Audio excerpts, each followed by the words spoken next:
So hey, my name is Morgan Godwin, and I'm the engagement editor for the American Prison Newspapers collection.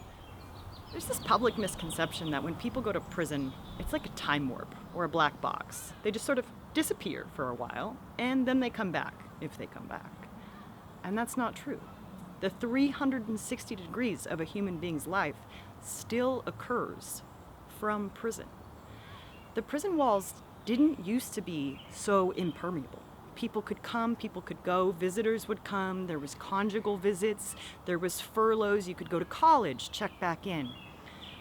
Prison as we conceive of them today as this sort of impermeable structure where the people inside cannot see out and the people outside cannot see in, that is a very modern conception that came with the tough-on-crime era of the 1980s. And the American Prison Newspapers collection breaks through that. And it allows you a window into a very little known part of society, but one that millions of Americans have experienced. The American Prison Newspapers collection is a Reveal digital project. It's a digitization project. They are finding newspapers produced by and for incarcerated people across American prisons dating from the 1800s to now. For the first time, they are all aggregated in one place and available open access.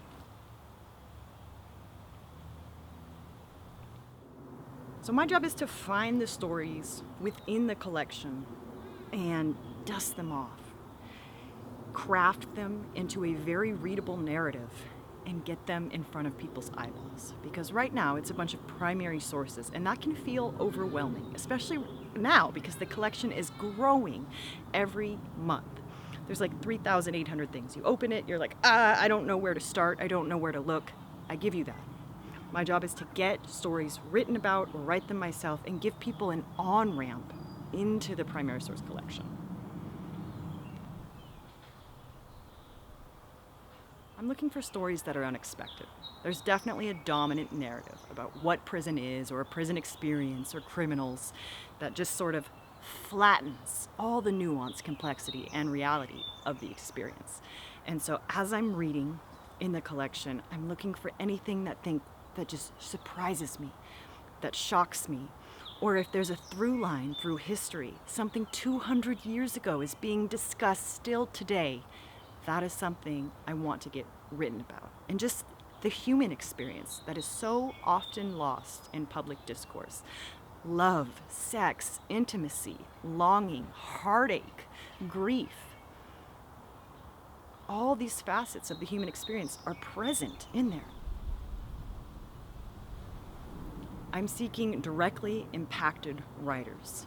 That can mean that a person has a history of incarceration, is currently incarcerated, or otherwise viscerally felt the consequences of incarceration. So perhaps they had a family member, a parent incarcerated, that someone they loved, someone they were close to was incarcerated, because the experience of incarceration affects much more than just the person who is currently confined.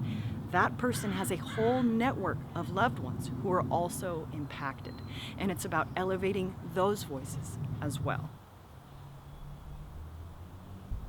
Mass incarceration, like it or not, is a part of American history.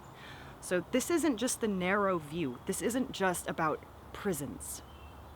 Prisons have become an integral part of American history.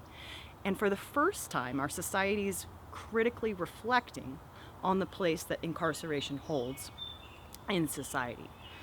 There is a growing movement for criminal justice reform. There is backlash to that, but it is definitely a very frequent topic of discourse in public policy. Everybody has an opinion, everybody has a thought, but most people misunderstand the experience of prison. And that is what is so amazing about the American Prison Newspaper collection, is you can just port in behind the prison walls into a prison across different states, different eras, and so you're able to see the experience from the inside and gain a three-dimensional understanding of it that most people will never have.